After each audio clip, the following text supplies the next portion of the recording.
Hello everyone. तो कैसे हैं आप लोग। आशा करता हूँ आप लोग बहुत अच्छे होंगे और मन से पढ़ रहे होंगे। आज का जो वीडियो है क्लास 10 फिजिक्स चैप्टर 1 प्रकाश का परावर्तन। इस चैप्टर में जितने भी ऑब्जेक्टिव क्वेश्चंस हैं सारे के सारे क्वेश्चंस को आज हम सब देखेंगे। तो चलिए शुरू करते हैं। तो फर्स्ट नंबर क्वेश्चन है कि गोल दर्पण के परावर्तन पृष्ठ की वृत्ताकार सीमा रेखा का व्यास कहलाता है। ठीक है, तो गोल दर्पण की परावर्तन पृष्ठ के वृत्ताकार सीमा रेखा कहलाता है, सीमा रेखा का व्यास कहलाता है। तो इसका आंसर नंबर होगा, आप सब अगर पढ़े होंगे तो आंसर कमेंट कर सकते हैं।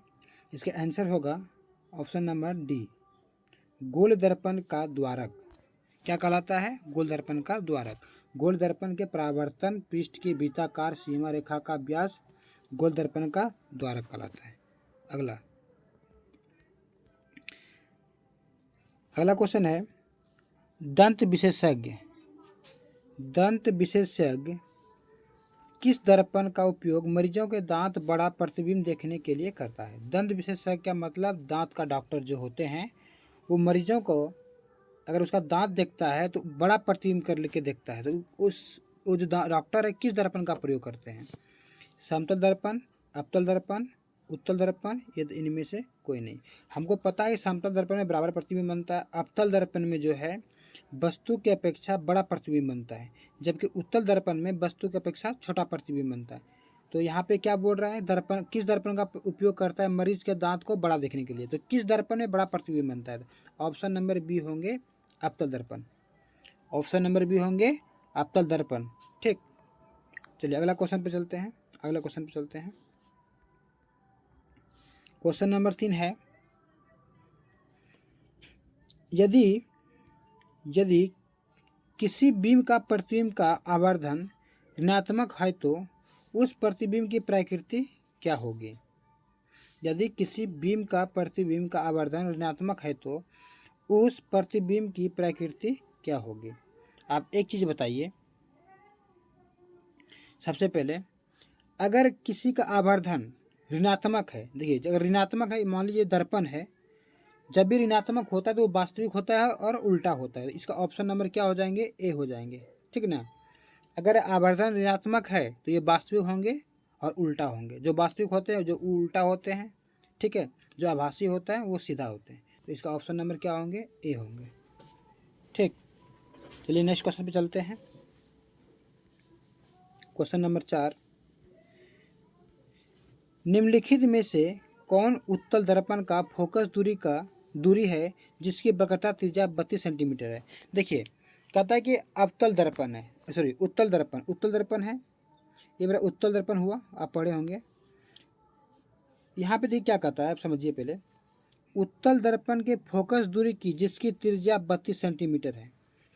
ठीक, तो इसका क्या कहता है, निम्नलिखित में से कौन उत्तल दर्पण की फोकस दूरी की जिसकी त्रिज्या 32 सेंटीमीटर है? ठीक है, तो सबसे पहले देखिए कि ये जो है ना 32 जो त्रिज्या दिया है, त्रिज्या का आधा होता है फोकस। त्रिज्या का आधा क्या होता है? फोकस। तो देखिए इसका आधा कर दीजिए, ऑप्शन नंबर सी कितनी होगा? 16 सेंटीमीटर। ठीक ना, त्रिज्या का आधा आता है फोकस, तो यहाँ पे क्या करेंगे 32 का आधा कितना कर देंगे? 16। तो 16 का ऑप्शन नंबर सी। ठीक, चलिए अगला क्वेश्चन चलते हैं। क्वेश्चन नंबर 5 क्या कर रहे हैं, देखिए।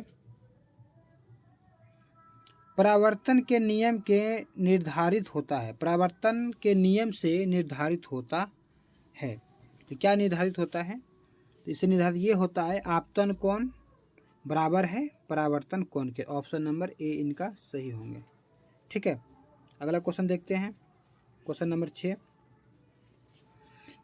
6 देखिए क्या कहते हैं, हवा यानी जिसको निर्वात बोलते हैं, हवा में प्रकाश की चाल क्या होती है? तो ऑप्शन नंबर ए होगा 3 × 10⁸ मीटर प्रति सेकेंड। ऑप्शन नंबर ए होंगे। ठीक, चलते हैं अगले क्वेश्चन के तरफ। 7वां क्वेश्चन है, प्रकाश किस तरंग का उदाहरण है? प्रकाश किस तरंग का उदाहरण है। तो ये प्रकाश जो है वो विद्युत चुम्बकीय तरंग का उदाहरण है। क्या है? प्रकाश विद्युत चुम्बकीय तरंग का उदाहरण है। ऑप्शन नंबर बी होंगे। चलते हैं अगले क्वेश्चन की तरफ। अगला क्वेश्चन है, प्रकाश के परावर्तन के कितने नियम हैं? ये तो पढ़े होंगे अच्छे से, बिल्कुल इजी क्वेश्चन है।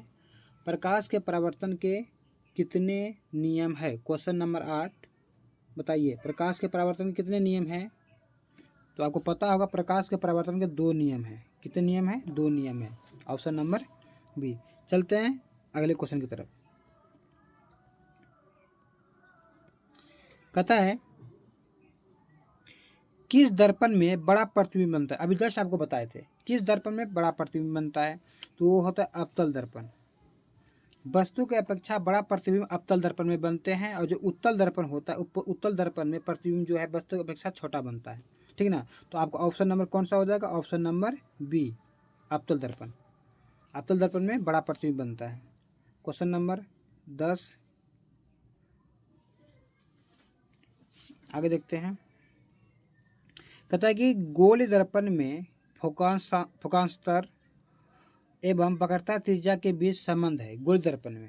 तो इसका संबंध देखिए यही है, F बराबर R/2, F equal to R/2, मतलब F बराबर R/2। ये क्या है? ये इसका गोल दर्पण का फोकांतर एवं वक्रता त्रिज्या का बीच का संबंध है। ठीक है, देखिए जब भी आपको कभी फोकस दूरी निकालने के लिए देगा तो आपको यही फॉर्मूला यूज करना है, F बराबर R/2। जैसे मान लीजिए किसी दर्पण का जो दिया गया है फोकस दूरी अगर 20 सेंटीमीटर दिया गया है, अगर आपको बोलेगा इसका आपको जो है त्रिज्या दिया गया है 30 सेंटीमीटर का, ठीक है, 30 सेंटीमीटर का, और आपको बोलेगा फोकस दूरी क्या होगी, तो F को आपको निकालना है, तो ये फॉर्मूला लगाना है, F बराबर R/2। तो आपको F बराबर लिखना है, R का मान देखिए दिया है त्रिज्या 30 सेंटीमीटर, नीचे 2 से कटा देना है, कितना आएगा? फोकस आ जाएगा आपका 15। ठीक है, इसी फार्मूला से लगता है, इसी पर ये फार्मूला काम करता है। ऑप्शन नंबर सी होगा। ठीक है, चलते हैं अगले क्वेश्चन पे। 11वां नंबर क्वेश्चन है,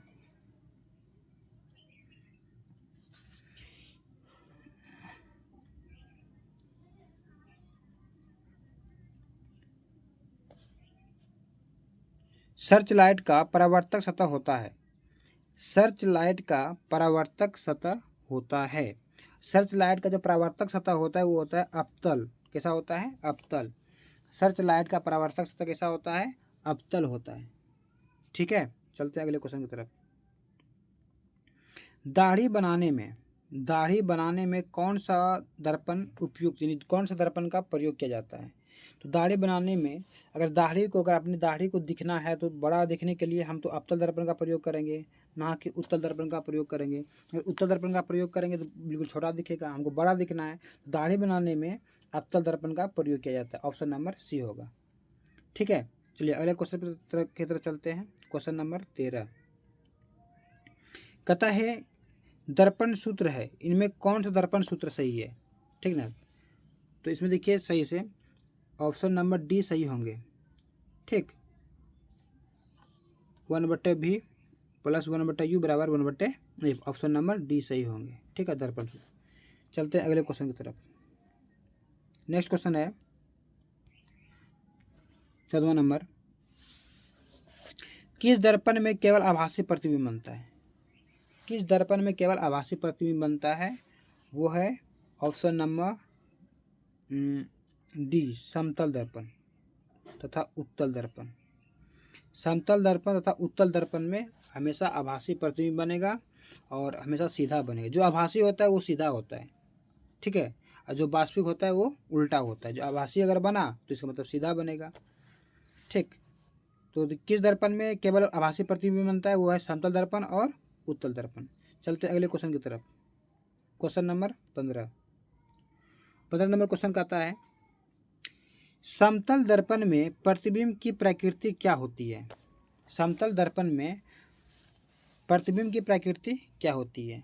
आपको चैप्टर पढ़ा चुके हैं अच्छे से, अगर आप पढ़े हो बढ़िया से तो पता होगा। समतल दर्पण में जो प्रतिबिंब की प्रकृति आभासी होगा तथा बराबर होगा। ऑप्शन नंबर डी इसका सही होगा। क्या होगा? आभासी तथा बराबर होगा। समतल दर्पण में प्रतिबिंब की प्रकृति आभासी तथा बराबर होता है। तो अगला क्वेश्चन चलते हैं, क्वेश्चन नंबर 16। क्वेश्चन नंबर 16 है कि गोल दर्पण की फोकस दूरी उसके वक्रता त्रिज्या की कैसी होती है। जस्ट आपको बताए हैं, गोल दर्पण की फोकस दूरी उसकी त्रिज्या की आधी होती है। ऑप्शन नंबर ए सही होंगे। 17 नंबर क्वेश्चन है, 17 नंबर क्वेश्चन कहता है किस वस्तु का आवर्धित काल्पनिक प्रतिबिंब बनता है। ठीक है, देखिए आवर्धित काल्पनिक अगर पूछा है ये अवतल दर्पण में होता है। कौन सा आवर्धित काल्पनिक, ये अवतल दर्पण में होता है। ठीक ना, तो इसका ऑप्शन नंबर क्या हो जाएगा, ए हो जाएगा। आवर्धित काल्पनिक जो होता है वो अवतल दर्पण में होता है। ठीक ना, हाश्रित काल्पनिक पूछता तो वो उत्तल दर्पण में होता। ठीक है, चलते हैं अगले क्वेश्चन के तरफ। अगला क्वेश्चन है, एक उत्तल दर्पण में बना प्रतिबिंब हमेशा होता है। देखिए उत्तल दर्पण में बना प्रतिबिंब पूछ रहा है। देखिए वास्तविक उल्टा नहीं होगा, काल्पनिक और हाश्रित। देखिए ध्यान से, इसमें काल्पनिक और हाश्रित पूछ रहा है, तो उत्तल दर्पण में जो प्रतिबिंब बनता है वो काल्पनिक और हाश्रित बनता है। ऑप्शन नंबर क्या होगा, बी हो जाएगा आपका। इसमें भी दिया है काल्पनिक और आवर्धित भी दिया है। देखिए दोनों एक सेम ही लग रहा है, काल्पनिक है बी में भी, इसमें भी काल्पनिक है, लेकिन इसमें आश्रित हाश्रित दिया है और इसमें आवर्धित दिया है। तो अवतल दर्पण में काल्पनिक और आवर्धित बनता है, जबकि उत्तल दर्पण में काल्पनिक और हाश्रित बनता है। तो ऑप्शन नंबर क्या होगा आपका, ऑप्शन नंबर आपका हो जाएगा बी सही। ऑप्शन नंबर बी आपका क्या होगा, सही होगा। ठीक है, चलते हैं अगले क्वेश्चन के तरफ।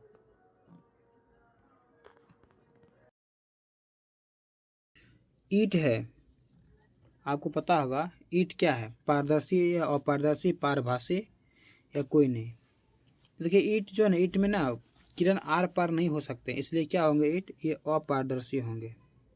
ठीक है ना, ऑप्शन नंबर बी। अगला क्वेश्चन है, इधर रहेंगे, क्वेश्चन नंबर 20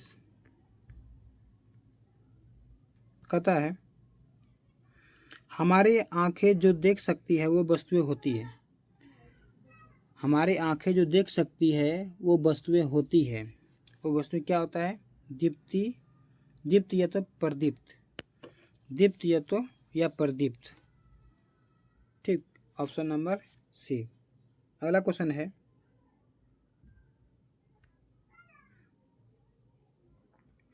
एक मनुष्य समतल दर्पण की ओर 3 मीटर सेकंड की चाल से आ रहा है। ठीक है, एक मनुष्य जो है समतल दर्पण की ओर 3 मीटर सेकंड की चाल से आ रहा है, 3 मीटर प्रति सेकंड की चाल से आ रहा है। तो मनुष्य को दर्पण में अपना प्रतिबिंब किस चाल से आता हुआ प्रतीत होगा। देखिए इसमें समझने वाली बात है, मनुष्य आ रहा है कितना चाल से, 3 मीटर प्रति सेकंड से, इसका दुगना हो जाएगा 6 मीटर प्रति सेकंड। जब उसको लगेगा 6 दुगना लगेगा, उसको दुगना चाल से हम आ रहे हैं, इसे 6 मीटर प्रति सेकंड हो जाएगा। ठीक है, option number sorry question number 22वां है। चलिए, संयुग्मी फोकस संभव है केवल किस दर्पण में। संयुग्मी फोकस संभव है केवल किस दर्पण में, तो केवल अवतल दर्पण में। किस दर्पण में, अवतल दर्पण में। ठीक, अगला क्वेश्चन है, एक अवतल दर्पण की फोकस दूरी 20 सेंटीमीटर है, इसके वक्रता त्रिज्या होगी। देखिए फोकस दिया है 20, अब पूछ क्या रहा है, वक्रता त्रिज्या। फोकस वक्रता त्रिज्या आधा है, तो आपको आधा दिया है और ये आपसे पूरा पूछ रहा है, मतलब कि आपका फोकस दिया है तो वक्रता त्रिज्या पूछ रहा है। तो क्या करना है आपको, इसका दुगना कर देना है, तो आएगा आंसर इसका कितना, 40 सेंटीमीटर। Option number D. ठीक है ना, चलते हैं अगले क्वेश्चन की तरफ। यदि किसी वस्तु को एक दर्पण के सामने निकट रखने पर प्रतिबिंब सीधा बने किंतु दूर रखने के बाद उल्टा बने तो वह दर्पण होगा। कौन सा दर्पण में ऐसा गुण देखने को मिलता है कि किसी दर्पण के सामने अगर वस्तु को उसके निकट रखते हैं तो प्रतिबिंब क्या होता है, सीधा बनता है, और जब दूर लेकर चल जाते हैं तो उल्टा बनता है। बताइए ऐसा किस दर्पण में आपको देखने को मिलेगा? तो ऑप्शन नंबर बी होगा अवतल दर्पण में। अवतल दर्पण में अगर वस्तु को दर्पण के से हटा के रखिएगा तो सीधा प्रतिबिंब बनेगा, ठीक ना, जिसको बोलते हैं कि आभासी। ठीक, जब दर्पण से दूर रखेंगे तो वास्तविक प्रतिबिंब बनेगा, जिसको बोलते हैं उल्टा। ठीक है ना, ये नहीं बोल रहा सीधा और उल्टा पूछ रहा था, तो ये अवतल दर्पण का गुण है, क्योंकि उत्तल दर्पण में सिर्फ आभासी ही बनता है, सीधा ही बनता है। ठीक है, चलते हैं अगले क्वेश्चन की तरफ। अगला क्वेश्चन है, किस दर्पण के सामने आप चाहे जितनी भी दूरी पर खड़े हो आपका प्रतिबिंब सीधा ही बनता है? ऐसा किस दर्पण का गुण है? बताइए। ऑप्शन नंबर इसका क्या होगा? ऑप्शन नंबर ए या बी या सी या डी? बताइए जल्दी से। इसका ऑप्शन नंबर डी होगा, समतल या उत्तल। इसमें आप कहीं पर रहिए, आपका प्रतिबिंब बिल्कुल कैसा बनेगा? सीधा ही बनेगा। ठीक, चलते हैं अगले क्वेश्चन की तरफ। कहता है, यदि किसी वस्तु को एक दर्पण के सामने सम्मुख किसी भी दूर पर रखने पर से उस वस्तु का प्रतिबिंब सदैव सीधा और उल्टा बनता है, सीधा और छोटा बनता है, तो वो दर्पण होगा। बताइए किस दर्पण में प्रतिबिंब सीधा और छोटा बनता है? ऑप्शन नंबर बी उत्तल में हमेशा क्या बनेगा? सीधा बनेगा और छोटा बनेगा। अवतल में कैसा बनेगा? वास्तविक बनेगा, उल्टा बनेगा। अवतल में सीधा भी बनता है, लेकिन वो दर्पण के समीप वस्तु रखेंगे तब। तो ये ऐसा गुण है, प्रतिबिंब सदैव यानी हमेशा पूछ रहा है, हमेशा सीधा किसमें बनेगा? हमेशा सीधा उत्तल में बनता है और छोटा बनता है। ठीक है, चलते हैं अगले क्वेश्चन की तरफ। उत्तल दर्पण से प्रतिबिंब सदैव बनता है। भाई अभी जो क्वेश्चन आप बताएं, उत्तल दर्पण में हमेशा प्रतिबिंब कैसा बनेगा? ध्रुव तथा फोकस के बीच हमेशा प्रतिबिंब ही बनेगा। पहला कंडीशन उत्तल दर्पण में ये तो फोकस पे बनेगा, दूसरा कंडीशन ध्रुव तथा फोकस के बीच बनेगा। वक्रता केंद्र पे कभी नहीं बनता, इसमें ये नहीं होगा। वक्रता केंद्र तथा अनंत के बीच भी कभी नहीं बनेगा। ध्रुव और फोकस के बीच बनेगा, ये आपका क्या होगा? सही होगा। ठीक है, तो याद रखिएगा, उत्तल दर्पण से प्रतिबिंब सदैव ध्रुव तथा फोकस के बीच बनता है। चलते हैं अगले क्वेश्चन की तरफ। 28वां नंबर क्वेश्चन है,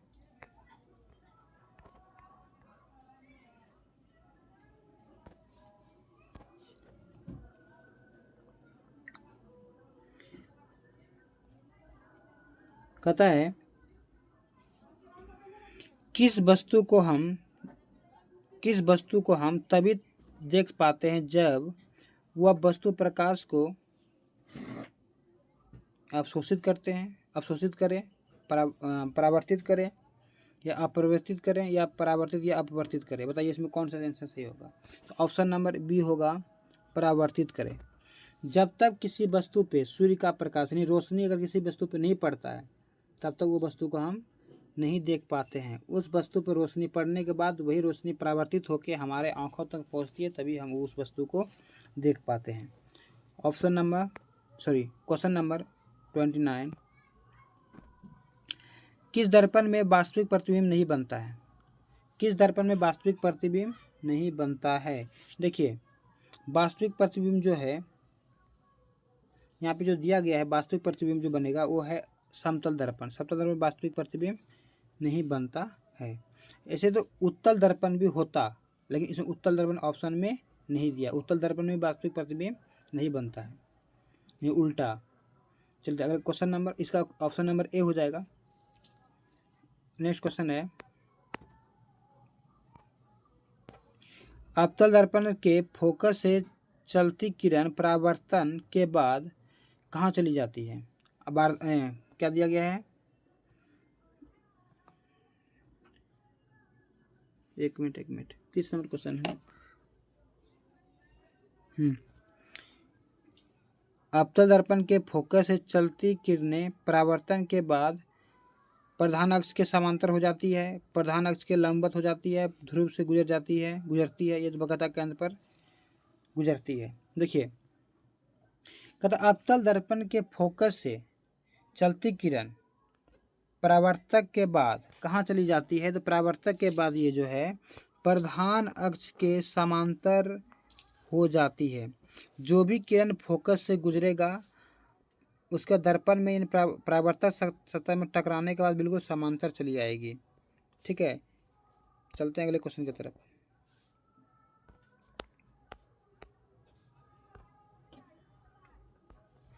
क्या समतल दर्पण में बने प्रतिबिंब को पर्दे पर उतार सकते हैं? देखिए, समतल दर्पण में बने प्रतिबिंब को हम पर्दे पे नहीं उतार सकते। ऑप्शन नंबर बी होगा, इसको हम नहीं उतार सकते हैं।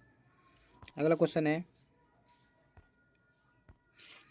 प्रकाश की एक किरण किसी समतल दर्पण पर 60 डिग्री का कोण बनाते हुए टकराती है तो उसका परावर्तक कौन होगा? देखिए, जो इसमें कौन का क्वेश्चन जो कर रहा है 60 डिग्री का बना रहा है, तो प्रकाश की किरण किसी समतल दर्पण पर 60 डिग्री का कोण बनाते हुए टकराती है तो उसका परावर्तन कोण कितने का बनेगा? परावर्तन कोण इसका आधा बनेगा, 30 डिग्री का। कितना डिग्री बनेगा? 30 डिग्री का। ठीक, अगला क्वेश्चन है 33 नंबर, समतल दर्पण से किसी वस्तु का प्रतिबिंब कैसा बनता है? समतल दर्पण से किसी वस्तु का प्रतिबिंब कैसा बनता है? ऑप्शन नंबर बी होगा, समतल दर्पण में हमेशा आभासी बनता है। ठीक है, ऑप्शन नंबर बी होगा। अगला क्वेश्चन है, किसी वस्तु का अवतल दर्पण द्वारा बना प्रतिबिंब आभासी, सीधा तथा वस्तु से बड़ा पाया गया है तो वस्तु की स्थिति कहाँ होनी चाहिए? देखिए क्या कहता है क्वेश्चन, किसी वस्तु का अवतल दर्पण की बात हो रही है। किसी वस्तु का अवतल दर्पण द्वारा बना प्रतिबिंब आभासी, सीधा तथा वस्तु से बड़ा पाया गया है। जब कभी भी आभासी प्रतिबिंब बनेगा अवतल दर्पण में, समझ लीजिए फोकस से और ध्रुव के बीच में ही होगा। ठीक है, तो इसका ऑप्शन नंबर सी हो जाएगा, दर्पण के ध्रुव तथा मुख्य फोकस के बीच होगा। फोकस के बाद अगर फोकस पे वस्तु को रखेंगे तो अनंत पे बनेगा, तो यानी फोकस और ध्रुव के बीच में जब वस्तु को रखेंगे तो इसका प्रतिबिंब आभासी बनेगा, सीधा बनेगा और वस्तु से बड़ा बनेगा। अगला क्वेश्चन है, निम्नलिखित में से किस दर्पण द्वारा किसी वस्तु का वास्तविक प्रतिबिंब मिल सकता है? वास्तविक प्रतिबिंब किस दर्पण में मिलता है? ऑप्शन नंबर आपका होगा, अवतल दर्पण में वास्तविक प्रतिबिंब मिलता है। ठीक है, अगला क्वेश्चन है,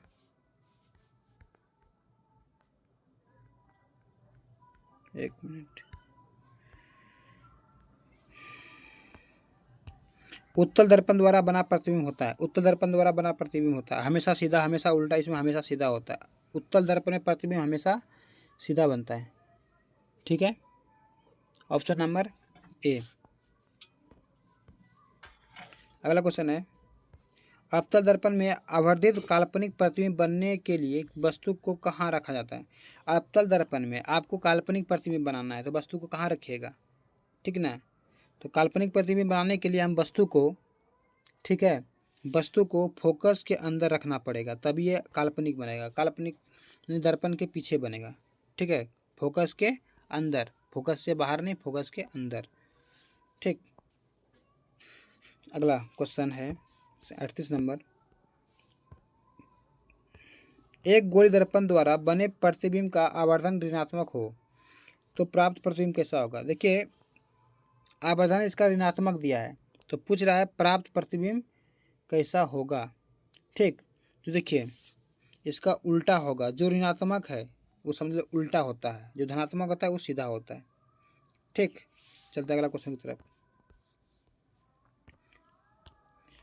साइड मिरर के रूप में उपयोग होता है। गाड़ियों का जो साइड मिरर होता है ना, गाड़ी में जो आईना लगाते हैं, बस ट्रक वगैरह, उसमें किस दर्पण का प्रयोग किया जाता है? आपको पता होगा, उसमें लेंस दिया है इसमें से। देखिए ध्यान दीजिए, इसमें क्वेश्चन पूछा है कि साइड मिरर यानी कि साइड का जो आईना है के रूप में क्या उपयोग करते हैं? उत्तल लेंस तो उपयोग नहीं करते हैं, उत्तल दर्पण रहता तो उपयोग करते हैं, अवतल लेंस उपयोग नहीं करते हैं। दोनों में से ये भी दोनों नहीं। यहाँ पे देखिए लेंस डाल दिया जबकि होना चाहिए दर्पण। लास्ट ऑप्शन है इनमें से कोई नहीं, इसका ऑप्शन नंबर डी होगा, इनमें से कोई नहीं। ठीक है, गाड़ी के साइड मिरर में हम आईना प्रयोग करते हैं, ना कि हम उत्तल लेंस उपयोग करते हैं, उत्तल दर्पण उपयोग करते हैं। इस होगा इसका इनमें से कोई नहीं। ठीक, चलिए अगला क्वेश्चन है 40 नंबर,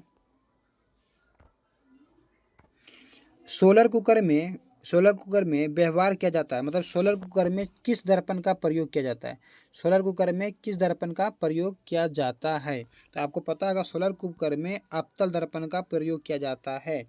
अवतल दर्पण का प्रयोग इसलिए किया जाता है क्योंकि ये सारी रोशनी को जितना जितना प्रकाश आता है इसके बाद सारा एक ही जगह ये फोकस कर देता है, ठीक ना। अवतल दर्पण का प्रयोग कहाँ किया जाता है, सोलर कुकर में। तो सोलर कुकर में किसका प्रयोग किया जाता है, किस दर्पण का, तो अवतल दर्पण का प्रयोग किया जाता है। अगला क्वेश्चन है,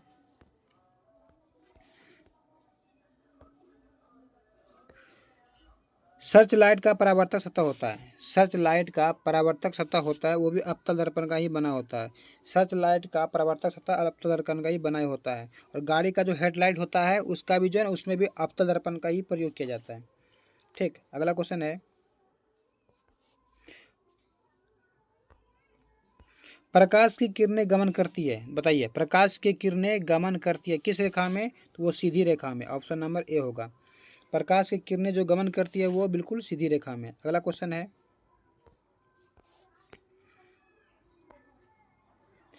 प्रकाश तरंग उदाहरण है, प्रकाश तरंग का उदाहरण है, प्रकाश तरंग का क्या उदाहरण है, बताइए। ऑप्शन नंबर बी होगा, विद्युत चुम्बकीय तरंग। क्या होगा, ऑप्शन नंबर बी, विद्युत चुम्बकीय तरंग। अगला क्वेश्चन है, काल्पनिक प्रतिबिंब हमेशा किसमें बनेगा, बताइए। अभी जस्ट 2 से 3 बार क्वेश्चन इसको रिपीट करवाएं आपको। काल्पनिक प्रतिबिंब हमेशा किसमें बनता है, बताइए जल्दी से। ऑप्शन, काल्पनिक प्रतिबिंब हमेशा होता है, सॉरी, काल्पनिक प्रतिबिंब हमेशा जो काल्पनिक हो हमेशा सीधा होगा। Option number A.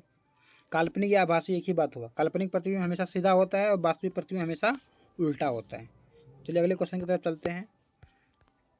Question number 45, 44 था ना, हाँ 45 चलते हैं, 45 पे।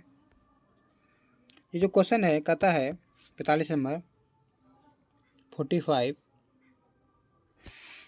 समतल दर्पण में प्रतिबिंब का आवर्धन होता है। समतल दर्पण में प्रतिबिंब का आवर्धन होता है 1 के बराबर। ऑप्शन नंबर सी होगा, कितना होगा, 1 के बराबर। अगला क्वेश्चन है, अगला क्वेश्चन है, रुकिए थोड़ा ऊपर कर लेते हैं इसको। उत्तल दर्पण में परावर्तक सतह पर लंबवत गिरती किरणें के फोकस पर आभासित होती है, यह अपसारित होती है, यह समांतर हो जाती है, या तो क्या होता है, अपसरित हो जाती है। अपसरित हो तो लगती है, यानी अपसरित होने लगती है, ठीक। अगला है 46 नंबर जो होगा इसका आंसर होगा, आप बताइए, ये लास्ट वाला होगा, ऑप्शन नंबर डी, ये अपसरित होने लगती है। नहीं समझे बात को। उत्तल दर्पण के परावर्तक सतह पर जब लंबवत किरण गिरती है तो वह अपसरित होने लगती है। देखिए ये उत्तल दर्पण है, ठीक ना, ये उत्तल दर्पण है, ये मुख्य फोकस है। जब इस पर किरण आती है ना तो ये किरण को बिल्कुल ऐसे फैला देती है, बिल्कुल इधर से भी आगे इधर फैला देगा, ठीक है। तो अब क्वेश्चन नंबर अगला देखते हैं 47 नंबर,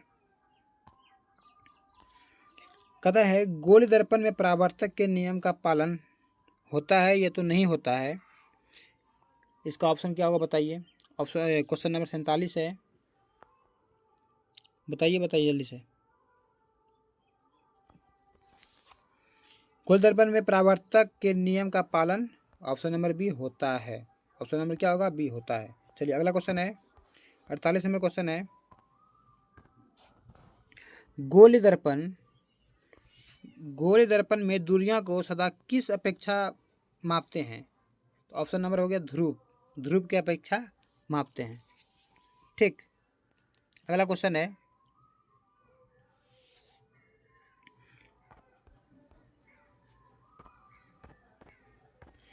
अनंत पर स्थित, सॉरी लिखने रहा है, एक मिनट, हाँ, अनंत पर स्थित किसी बीम का प्रतिबिंब, बीम मतलब वस्तु, ठीक है, किसी बीम का प्रतिबिंब अवतल दर्पण के फोकस पर बनता है तो उसका आवर्धन क्या होगा। देखिए ध्यान से, पहला अनंत पर स्थित किसी वस्तु, अनंत पे कोई वस्तु अगर स्थित है, अवतल दर्पण के पहले प्रतिबिंब बनेगा फोकस पे, ठीक ना। अनंत पे कोई वस्तु है तो प्रतिबिंब बनेगा फोकस पे, लेकिन पूछ रहा है फोकस पर बनता है प्रतिबिंब, तो फोकस से बनता है, लेकिन उसका आवर्धन क्या होगा, आवर्धन हमको पूछ रहा है। तो देखिए इसका आवर्धन जो होता है, इसका आवर्धन होगा 0, m बराबर क्या होगा, 0, ठीक है, याद रखना।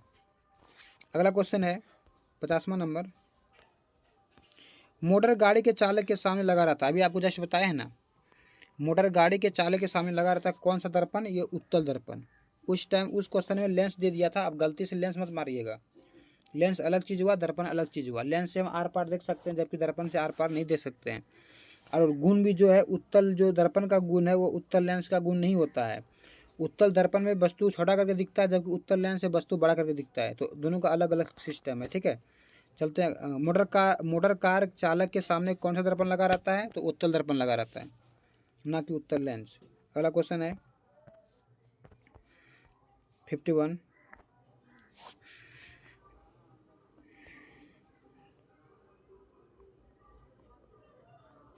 अगला क्वेश्चन है, किसी किसी अवतल दर्पण द्वारा आभासी, देखिए अवतल दर्पण द्वारा आभासी, जिसको काल्पनिक भी बोला जाता है, आभासी को ही काल्पनिक बोलते हैं, सीधा और आवर्धित प्रतिबिंब बनता है, तो तब वस्तु को यानी वस्तु को बीम यानी वस्तु की स्थिति क्या होगी। हम आपको हमेशा बताए हैं, अवतल दर्पण में अगर कभी भी आभासी या सीधा प्रतिबिंब बन रहा है तो वस्तु को हम फोकस और वक्रता केंद्र के क्या रखे होंगे, बीच रखे होंगे, दर्पण और ध्रुव के। देखिए दर्पण और ध्रुव के फोकस के बीच, दर्पण और ध्रुव के फोकस के बीच ध्यान देखिए, वस्तु को हम क्या रखेंगे, फोकस और वक्रता केंद्र के बीच रखेंगे, तो ये इससे नहीं बनेगा, ठीक है ना, ये नहीं होगा। वक्रता केंद्र पर भी रखेंगे तो ये भी नहीं होगा, वक्रता केंद्र से परे भी रखेंगे तो नहीं होगा। तो ऑप्शन नंबर डी होगा, क्या होगा, ऑप्शन नंबर डी। तो ऑप्शन इसका हो जाएगा ऑप्शन नंबर डी, दर्पण और ध्रुव के फोकस के बीच। दर्पण एक दर्पण के मतलब अवतल दर्पण है ना, अवतल दर्पण, ये अवतल दर्पण है ना, देखिए अवतल दर्पण, यहाँ पे मान लीजिए फोकस है, इधर आपका सेंटर है, और ये मेरा पोल यानी ध्रुव है, ठीक है। तो वस्तु को फोकस और ध्रुव के जब बीच में यहाँ पे रखेंगे ना, तब इसका प्रतिबिंब इधर बनेगा, पीछे आके बनेगा यहाँ पे, ठीक है ना, पीछे प्रतिबिंब आके बनेगा, ठीक है। तो पीछे जब बनेगा तो पीछे दर्पण से जो पीछे प्रतिबिंब बनता है वो आभासी होता है और सीधा होता है, ठीक ना। चलते हैं अगले क्वेश्चन की तरफ। तो ऑप्शन नंबर इसका डी हो जाएगा, ठीक है। अगला क्वेश्चन है 52, एक मिनट, 52 नंबर क्वेश्चन कहता है, एक मिनट,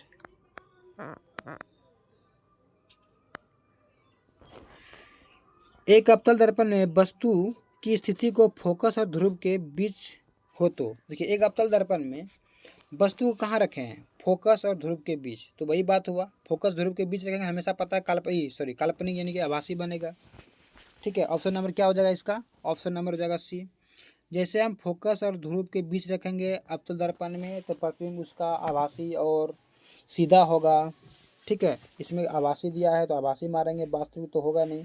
वास्तविक जब भी होता है प्रतिबिंब दर्पण के सामने बनता है, ठीक है, और फोकस पे रखेंगे तो ही।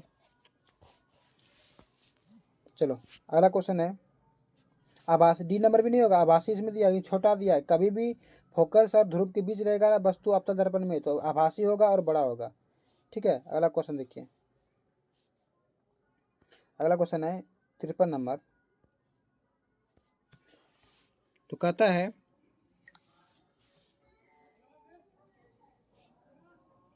तिरपन में क्वेश्चन है, अवतल दर्पण की फोकस दूरी उसके वक्रता त्रिज्या की, कैसा, अवतल दर्पण की फोकस दूरी बताइए, वक्रता त्रिज्या दुगुनी होगी या आधी होगी, तो इसकी आधी होगी। वक्रता त्रिज्या की फोकस दूरी जो होती है हमेशा आधी होती है।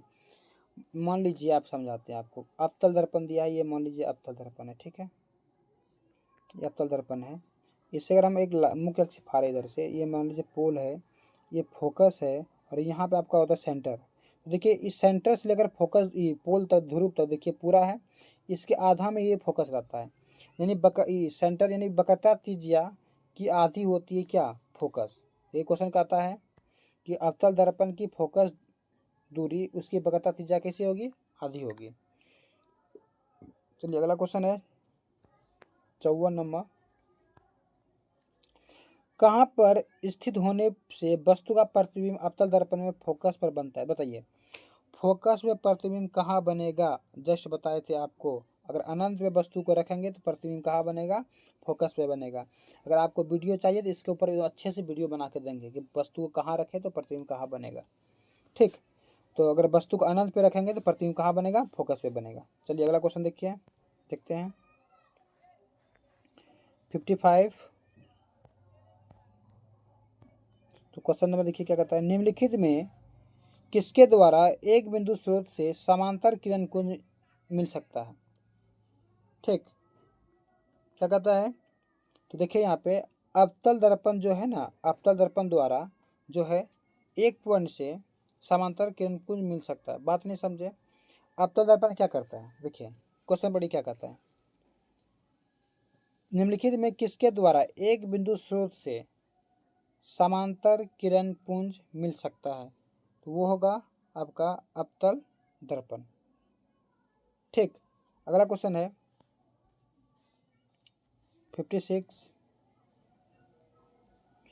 वस्तु से छोटा और आभासी प्रतिबिंब इनमें से किस दर्पण में बनता है। देखिए वस्तु से छोटा और आभासी, तो ये आपका ऑप्शन नंबर होगा, देखिए आप इसको ध्यान से, उत्तल दर्पण से।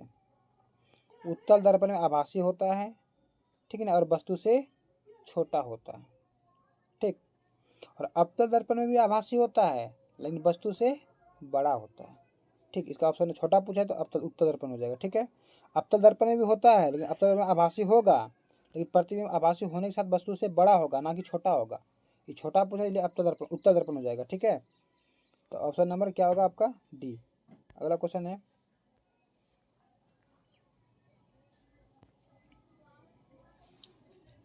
निम्नलिखित में किस दर्पण द्वारा किसी वस्तु का आभासी प्रतिबिंब प्राप्त किया जा सकता है। देखिए आभासी हमेशा पूछ रहा है, तो किस दर्पण में हमेशा आभासी प्रतिबिंब बनता है, बताइए किस दर्पण में आभासी प्रतिबिंब बनेगा।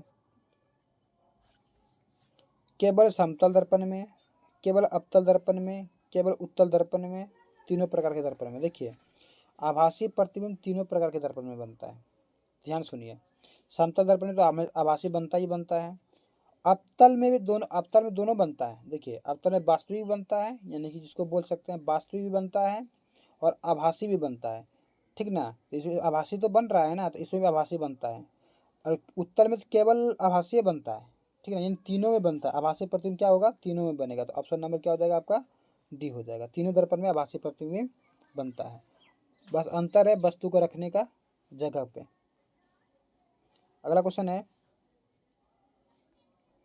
58, लास्ट क्वेश्चन होगा ये, परावर्तक का कोण, परावर्तन कोण होता है, परावर्तन कोण होता है, बताइए परावर्तन कोण होता है आपतित किरण और दर्पण के सतह के बीच का कोण नहीं। इसका देखिए ऑप्शन नंबर डी होगा, डायरेक्ट बोल देते हैं आपको, ऑप्शन नंबर डी होगा। परावर्तित किरण और दर्पण के सतह पर खींचे गए अभिलंब के बीच को कोण को ही परावर्तन कोण कहते हैं। तो आज का जो वीडियो था, क्लास था, यहीं ख़त्म हुआ। आशा करता हूँ आपको समझ में आया होगा। अगर किसी तरह कोई दिक्कत है तो आप कमेंट करें और वीडियो को लाइक भी कर दें, सब्सक्राइब भी कर दें। अगर किसी और टॉपिक के ऊपर का वीडियो बनाना है तो आप कमेंट कर सकते हैं। ठीक है, तब तक के लिए विदा दीजिए। जय हिंद।